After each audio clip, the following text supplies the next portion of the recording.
सद्गुरुवे नमः।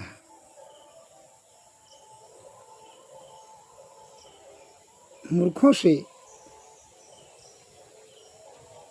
आप किसी प्रकार का कोई भी सुख या लाभ लेने की कुचेष्टा करेंगे तो आपका दुर्गति या नाश निश्चित होगा। कैसे?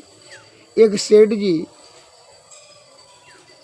बाजार में गए थे तो एक मूर्ख से भेंट हो गया।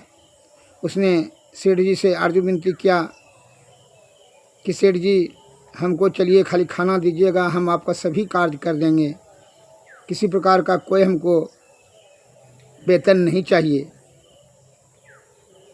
सेठ जी बड़ा खुश हुआ, कहा यह बिना दरमाहा का ही नौकर मिल गया, इससे बढ़िया क्या बात है। कहा चलो। सेठ जी लेकर के आए, उनको जो है गाय भैंस का खाना देते थे, खाना बनाता था, कुट्टी काट कर करके खेत में भी काम जा कर के कर देता था। सेठ जी का सभी सेवा गोड़ हाथ मल देता था, खाना पीना भी सेठ जी को खिलाता था, स्नान ध्यान भी करवाता था, एवं प्रकार से घर के कार्य सभी वो पूरा करते थे। एक दिन सेठ जी ने कहा कि हम सो रहे हैं, तुम जो है मक्खी हमारे चेहरे पर बैठना नहीं चाहिए, तुम जो है पंखा से झेलते रहना, भगाते रहना। कहा जी सेठ जी ऐसा ही करेंगे।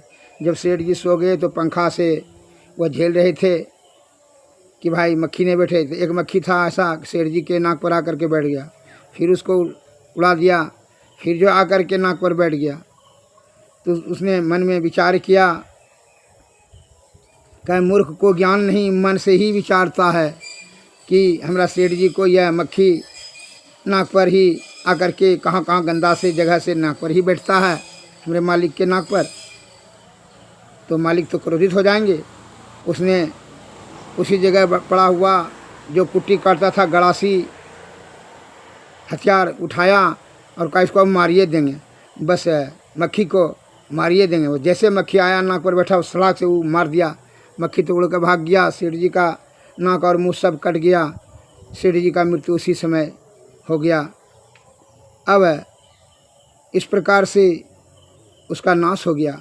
अतः मनुष्य विषय भोगी प्राणी चंद इंद्रिय सुख की तृप्ति करने के लिए महादुख रूपी दलदल में विषया आसक्त होकर के जन्म मरण के चक्कर में फंसकर नाना प्रकार को दुख को भोगता है।